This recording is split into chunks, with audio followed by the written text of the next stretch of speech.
This whole book started in Thailand about 2 years ago. What happened on that day?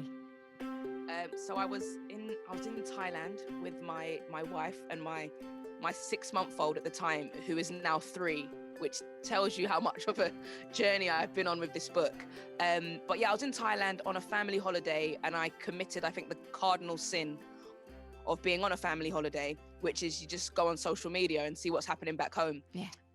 But had I not done that in that moment, I wouldn't have a book now. So it's kind of poetic that I took a little time out from my holiday to check my social media, and I saw that the internet was up in arms over a hoodie at H&M. I'm not even sure if this traveled to Australia. I imagine it probably did in some form because it was all over the world. Yeah, it did. When I read it in your book, I remembered it dimly because it was about 8,000 outrages ago.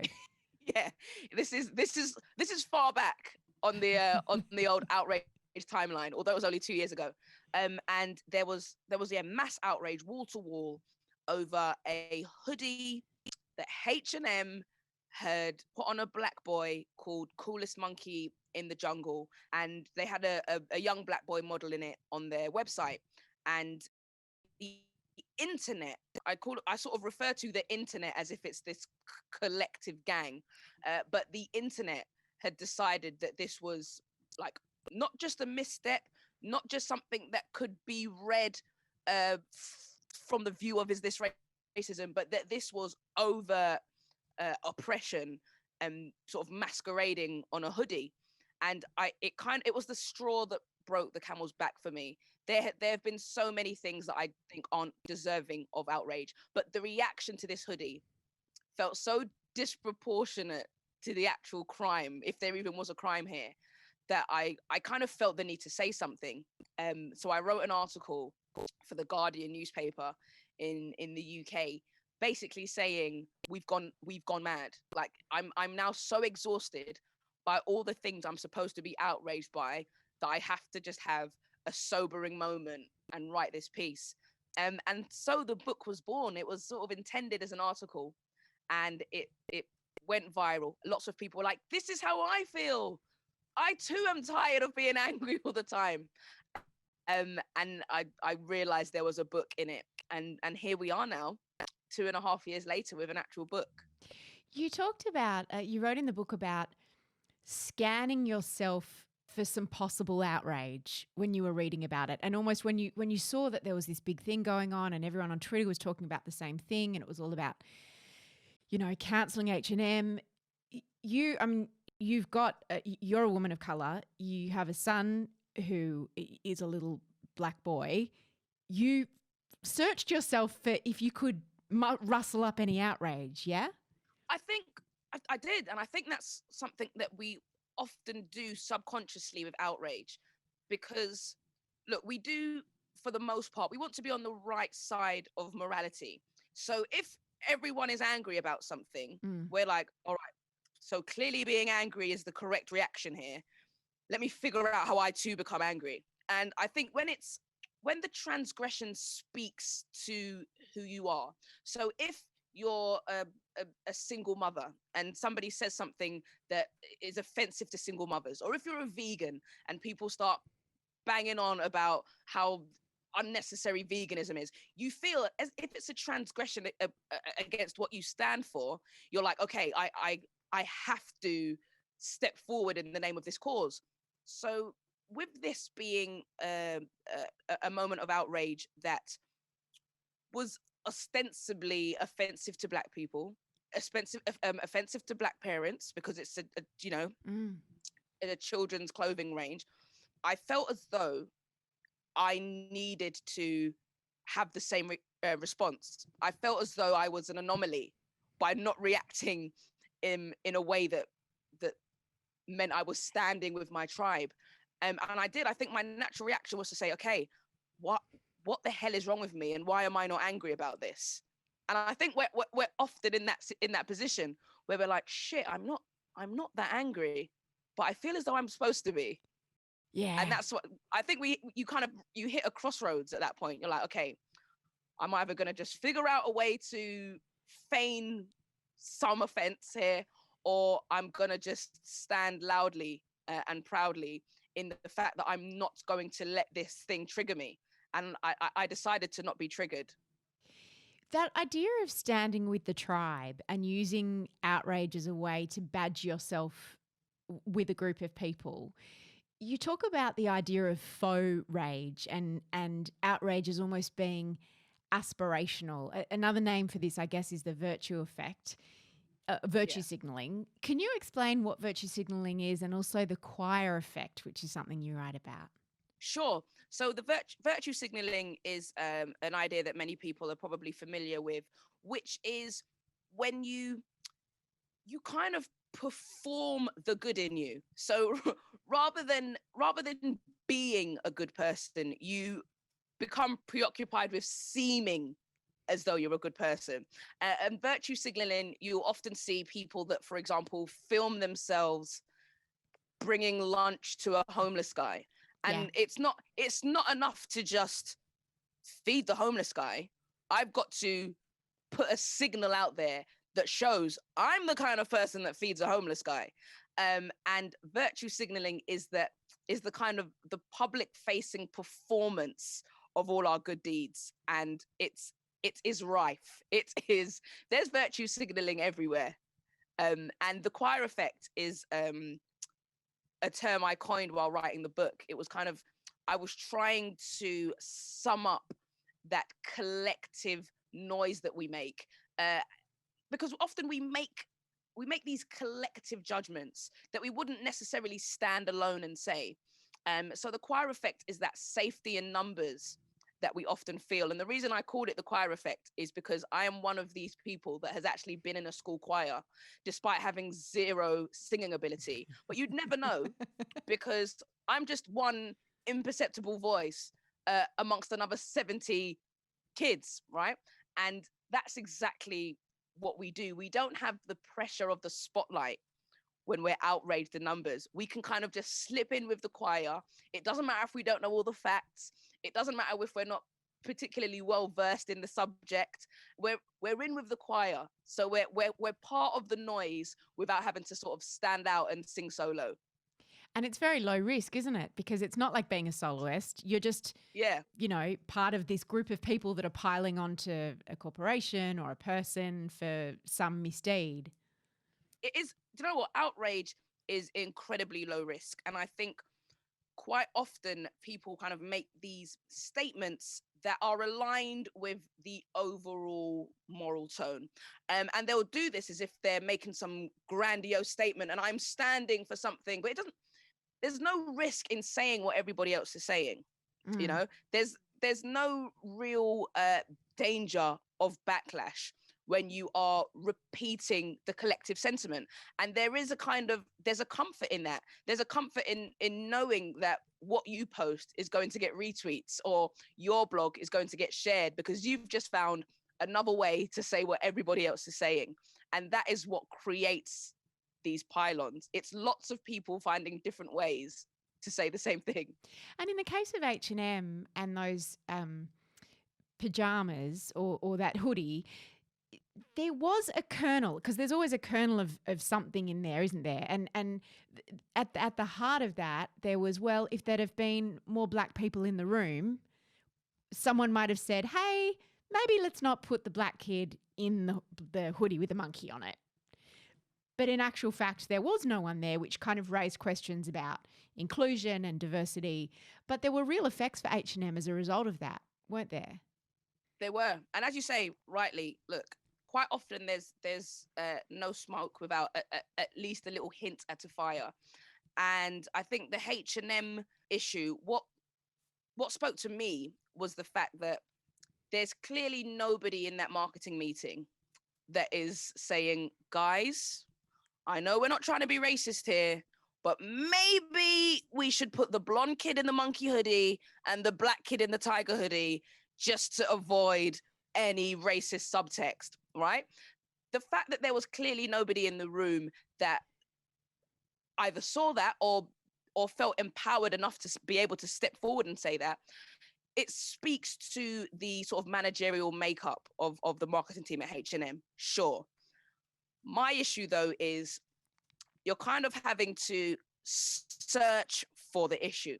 And I think there are so many battles we need to fight where you don't need to search for the issue. And I think, look, once we've done all of that, sure, let's tackle the clothing companies that have got slightly questionable embroidery on their hoodies. But I don't think we're in a place yet where we need to be rioting in H&M in South Africa. Which is or what we need to- happened. It happened. There was a full scale riot in South Africa in a mall because of this hoodie. And as I said before, it just felt so disproportionate. It felt in no way like the necessary follow up to what started out as one tweet. That's the other crazy thing. Like quite often, these moments that become global instances of outrage were just triggered by like one person posting one tweet, and then it spreads like wildfire. But this was just one person that made an observation about a H&M hoodie, and within 12 hours, you've got stars like The Weeknd saying they're never going to work with H&M again. And it feels as though we can be quite hyperbolic when it comes to outrage online. We can exaggerate and we can heighten the noise much higher than it ever needs to be. You're right that these days the lifespan of outrage, rarely exceeds 24 hours, or at least until our attention is kind of diverted towards the next hot talking point. Can you tell me the story of Keaton Jones? So Keaton Jones was the story that was covered in my article, my Guardian article. And many people may have forgotten about this story. I'd never heard of it. I'd never heard of this story. You never heard of it? This one didn't. I don't think this one got its way to Australia, or if it did, I missed it. So Keaton was a young kid. His mother posted a video of him reacting to being bullied. So it's a video of him in the car. His mother is filming him, and he's going to school. He's being bullied, and he's reached the end of his tether, and he's kind of begging the bullies to stop. This video goes viral, and he's getting invited to baseball games in the United States. Rihanna's reaching out to him. Justin Bieber. People are sort of denouncing the bullies, and he becomes this hero kid of the internet. And then literally 48 hours later, it emerges that his family are massive sort of white supremacist, Confederate flag waving racists. And this kid has been having confrontations in school because he's perpetuating the views of his parents. So within a matter of days, the tide completely turns, and now the family are the subject of outrage. And now people are saying, no, Keaton, you can't come to this premiere. Okay. No, we don't. No, you can't throw the first pitch in this baseball game anymore. No. The analogy that I use in the book is that outrage is an investment, right? It's an emotional investment, and people were sort of asking for refunds on that investment within days. And it just goes to show how quite often we make snap judgments without all the information. That's kind of what the internet is. It's how fast can you respond, as opposed to how much time can you give yourself to get all the information. It's always who's fastest, not who's factual. And this story was kind of testament to that, and to our short concentration spans. Dotty, what feeds outrage? You say that getting high on indignation, people are getting high on indignation. Uproar is one hell of a drug. What is it? Do you know what? Faux outrage, which I look at a lot in the book, is kind of when your expression of outrage isn't necessarily completely fictitious, but your expression of your outrage doesn't accurately reflect how you're genuinely feeling. So you may be mildly annoyed by something, or you may find something slightly offensive, but you take to the internet to be loudly outraged. And we don't do that because we're bad people. We don't do that because we're necessarily attention seekers. We do it because there are so many positive effects of outrage, kind of, to us as individuals and to us collectively. You know, it feels great. Anybody who has ever posted a tweet that has made some clever comment about the government that has got hundreds of retweets knows that that is a rush. That feeling of kind of seeing one of your posts, be it a thread or a blog post or something you put on Facebook, seeing that get lots of likes and lots of shares, it releases endorphins. It feels incredible to be agreed with. So that's not us sort of intentionally lying about our outrage. It's us as humans seeking out things that feel good, right? Also, look, there's so much in the world that is insurmountable, right? So take for example, the context of your work. The patriarchy as a structure will at times feel just, it will feel as though it's completely out of your reach to dismantle. So if a man Donald says Trump, for something, example. exactly, it can feel insurmountable. Yeah. So if a man says something misogynistic, well, you represent the patriarchy, so I'm going to take you down, and that's going to give me some form of catharsis, because the infrastructure of the patriarchy is so big. I feel as an individual as though I can't take that on, but I can drag you, and I can kind of contribute to a pylon on you, and that is going to give me some emotional release. It's going to be a cathartic moment. And quite often outrage is our attempt to self-soothe, and we don't realize that we are actually self-soothing when we take matters on that feel within reach. It makes you feel as though you have some purpose. You're capable of making a change, albeit not the bigger changes. And these are the sort of reasons why we become addicted to these little mini pylons and these little issues, because it makes us feel as though we are at least doing something. Remember Coney? Remember when I think about Coney all the time. Man. That was in 2012, that was like the first time, and you write about it in the book, where someone made a video saying that this guy Coney was a bad guy. I can't even remember. He was like it was like he was some sort of a dictator's child had like slavery, something. He had child soldiers. And I've never seen anything like it. And we all tweeted, "Stop Coney" or something. I think everybody tweeted "Stop Coney." Yeah. And then after like 24 hours, we were like, whew, well, I'm glad that's finished. Glad we sorted that out. And then every so often I just kind of go, what happened to Coney? Like nothing. There was, if you look at the Stop Coney campaign, which it was something out of like, it was like a global brand launch. Yeah. They were like forcing it. There was like a text this number to get your Stop Coney wristband. It was a huge marketing moment. It was an incredible marketing campaign. Let's not forget that at the time, this was the biggest ever hashtag. A hashtag had never spread like this before. It was the first of its kind. It was a watershed moment.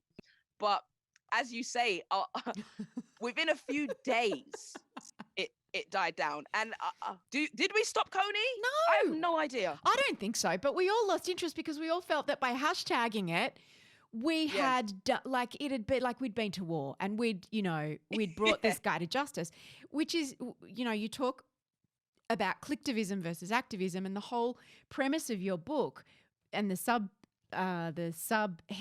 subhead of it is why everyone is shouting and no one is talking. But it's also why no one's actually doing anything. The difference, can you explain the difference between Clicktivism versus activism? Sure.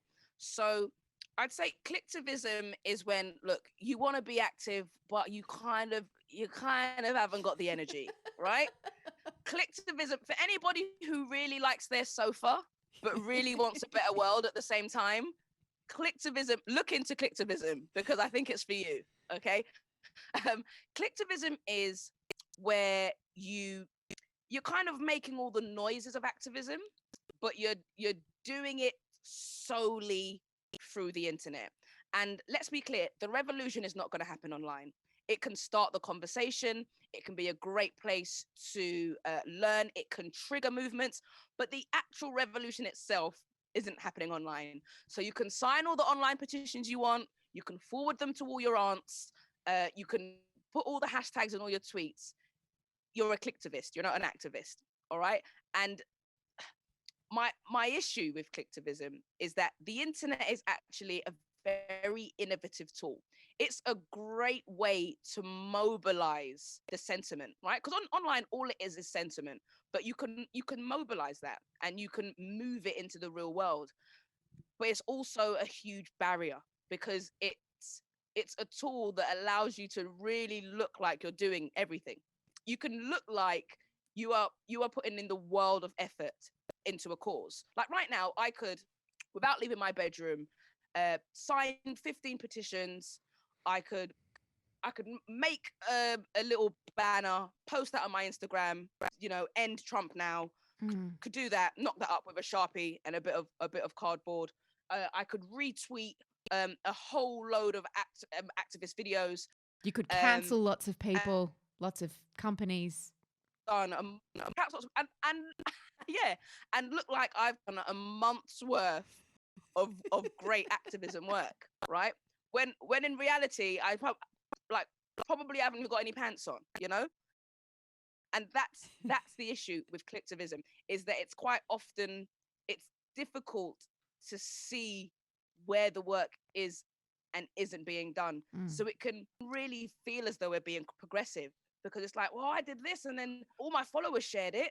And then I saw all of these people doing this. But if nobody's doing that in the real world, we're actually just making lots of noise in a forum that can't actually impact change. And I think we see those moments of real change when conversations that start online continue into a real world dialogue. We're seeing it now with the Black Lives Matter movement.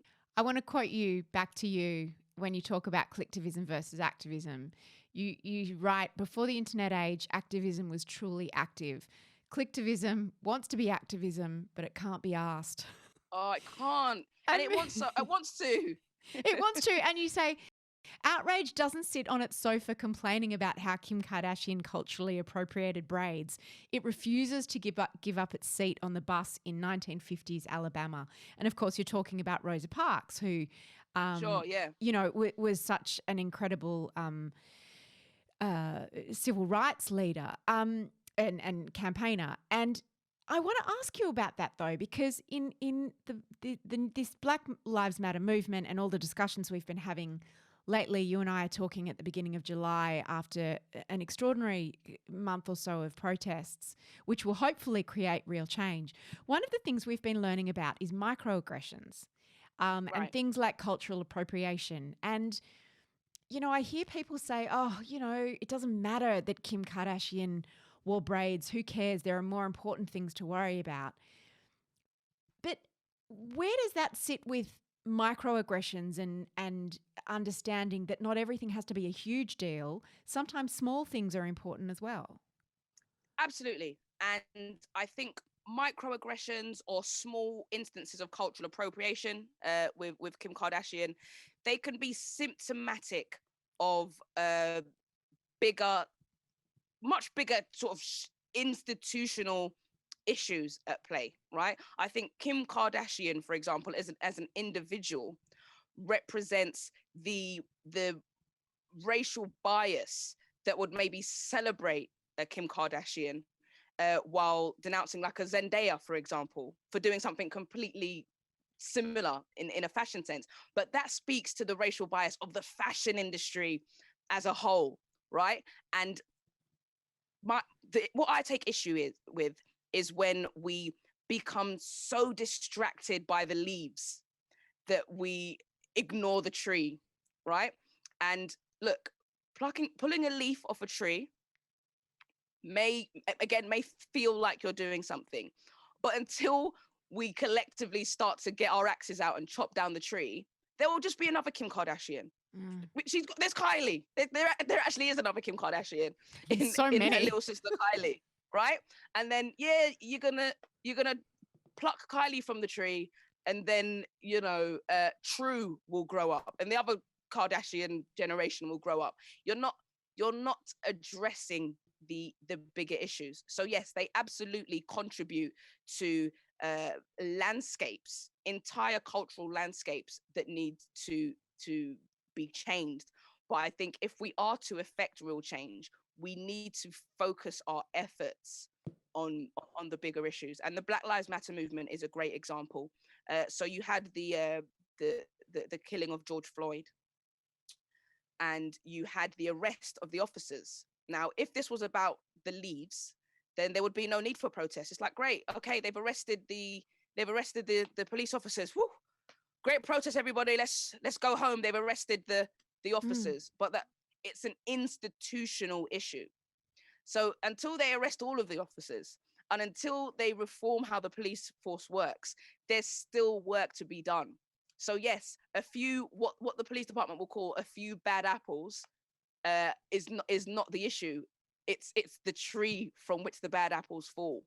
So I completely agree that yes, these smaller instances are part of the bigger picture, but by focusing our efforts and exerting ourselves on those smaller issues, we just don't leave ourselves the energy in the tank to take on the bigger issues. And again, like I said, I get why it's easier. It feels within reach to troll Kim Kardashian online, because how do you begin to address the fashion industry as a whole?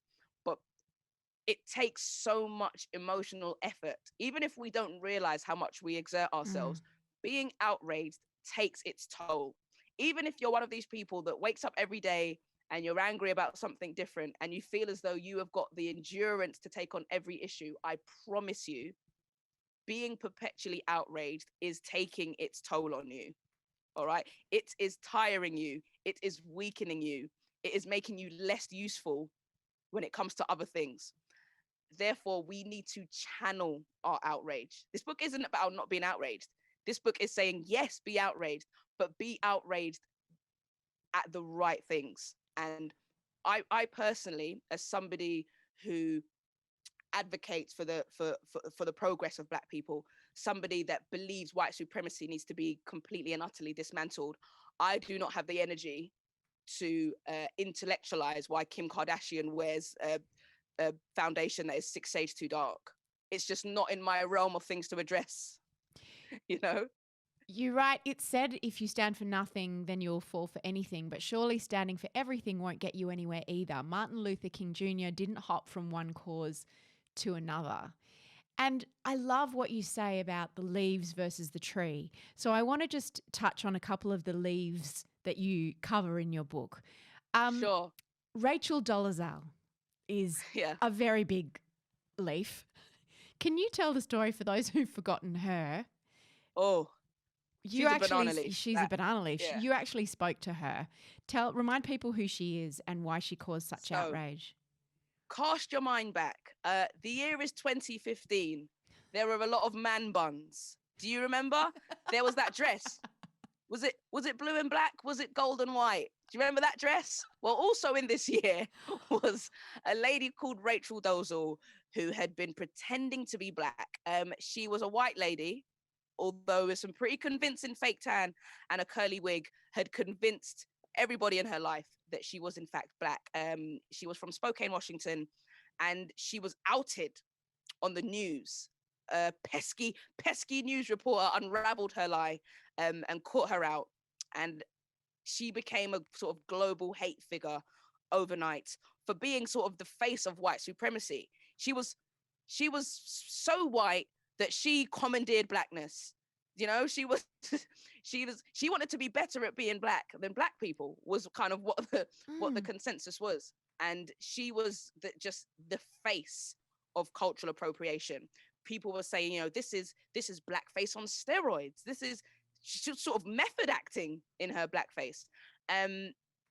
Again, for me, this is an example of a leaf in a much bigger institutional tree. Without giving away too much of what's in the book, Rachel Dolezal is not the only person that has done this.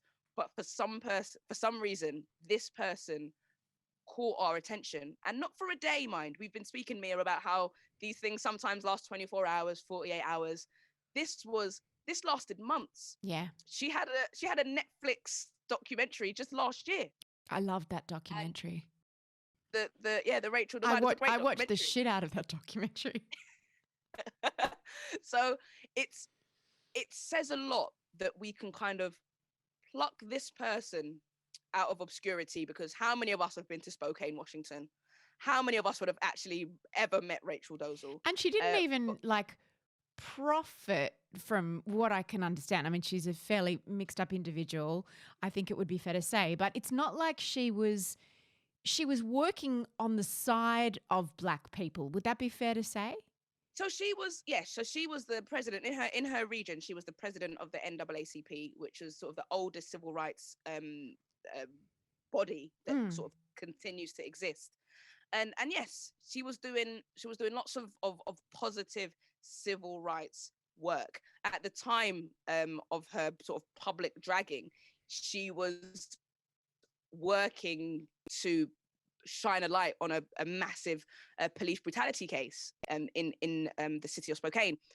Of course, there are issues with somebody that would occupy spaces that were sort of intended for Black women. Let's not forget that she was also, she was employed in the sort of African Studies department of a university, because she was masquerading as a Black woman. So I guess you could say she was profiting in some ways, right? But Dotty, you reminded me in the book that at the time a guy called Dylan Roof was also in the news, and I didn't remember his name. So many people remember Rachel Dolezal, remember the story, but do not remember Dylan Roof.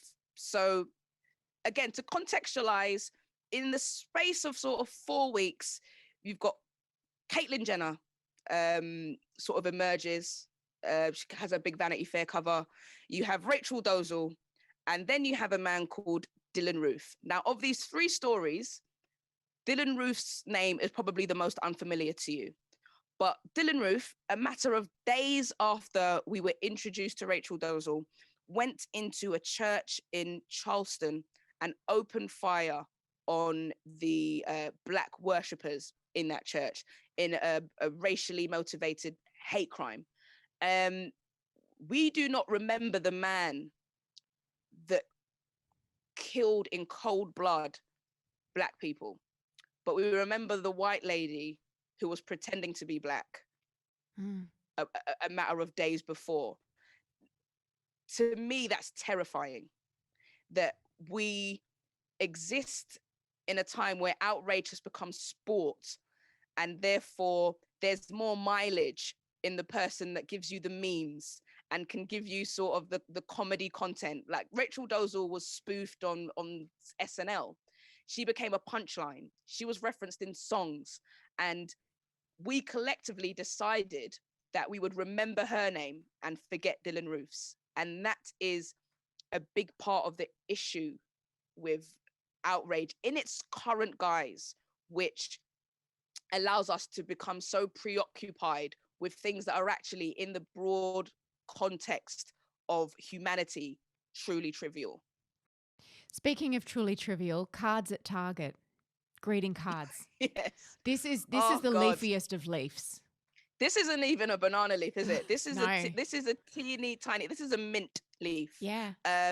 So yes, Father's Day cards in Target became again the topic of discussion and the object of mass outrage when they had cards that said baby daddy on them. Now, baby daddy is a sort of a colloquialism that is used a lot in the Black community in America to refer to like the father of your child. Somebody decided, again, as is often the case, it starts with one tweet. Somebody saw this card in Target and decided that it was racial profiling on the part of Target. Why is the card that has a Black father on it calling the father a baby daddy? Why is it not calling him a loving husband? Why is it not calling him an incredible father? Why is it referring to him as baby daddy? let's not bother ourselves with the small print, which says if you open the card, it actually does call him a great father and husband. Let's turn this into another moment of outrage. And again, cards in America are the least of America's problems, right? Like, Don't worry about the guns. We need to remove the cards. yeah, forget the gun laws. Let's forget the school shootings and the fact that we have a raging racist as our president. Let's sort out those dodgy cards in this budget outlet. And again, it just shows that we often, again, through no fault of our own, we tackle the things that feel within reach. You know, the young lady that posted that first tweet about the Target card probably felt like she was doing some good, and that this was something she could do to better the representation of Black people. It felt like something that she was drawing attention to, and she probably thought she was doing great work. But by making lots of little noises about lots of little things, we're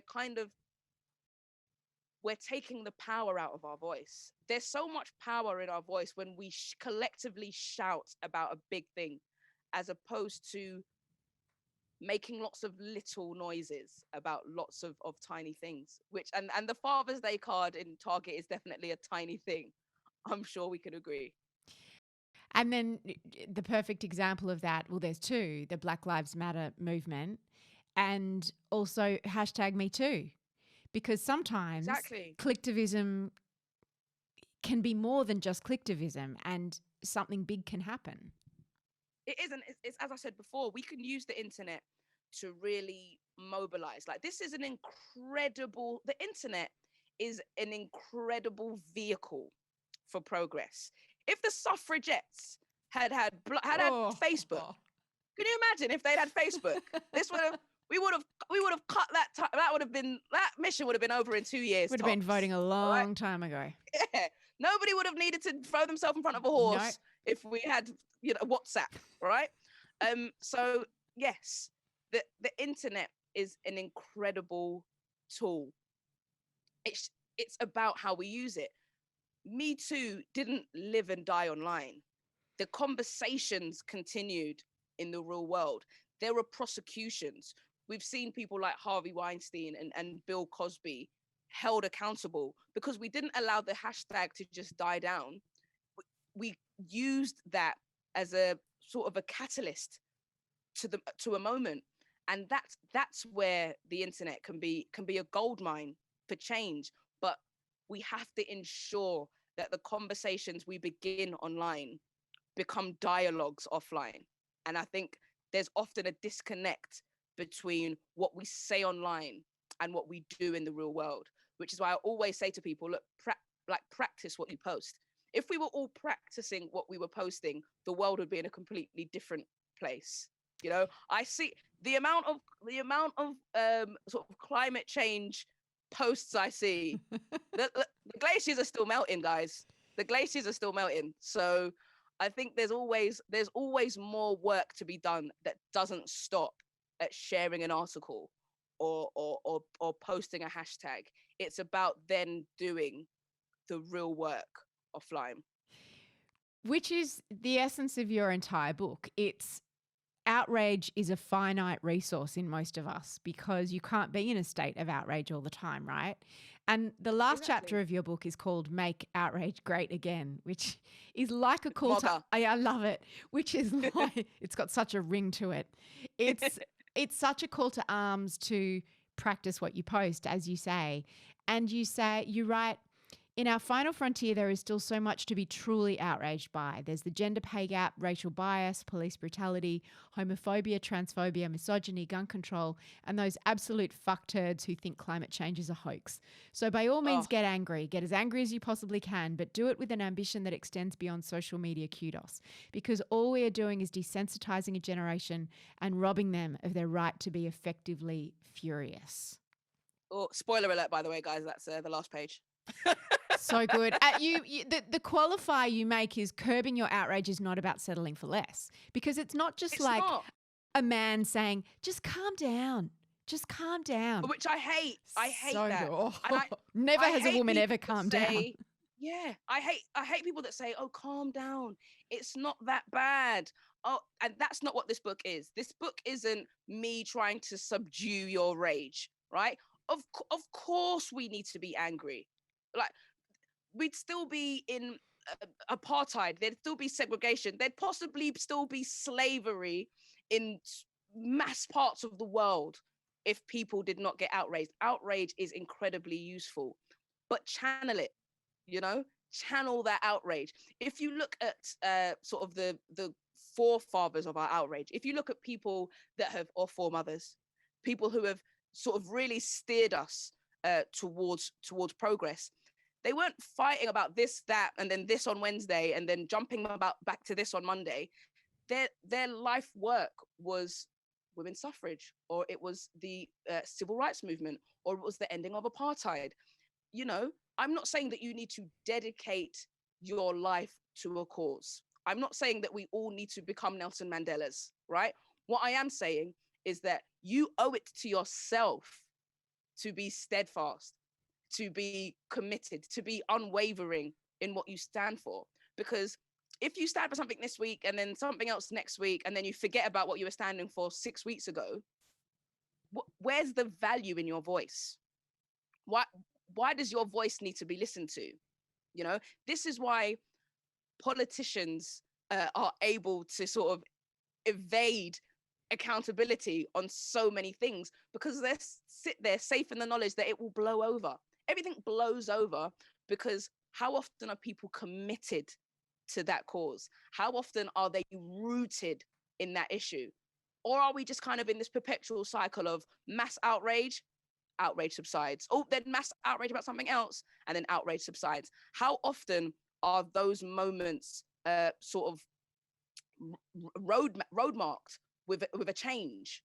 How many things that you've been outraged by in the past 5 years have you got a tangible change to jot next to them in your file of facts? If you were to make a note of all the things that you were outraged by, was that thing resolved before you moved on to the next thing, or did you just forget about it and move on?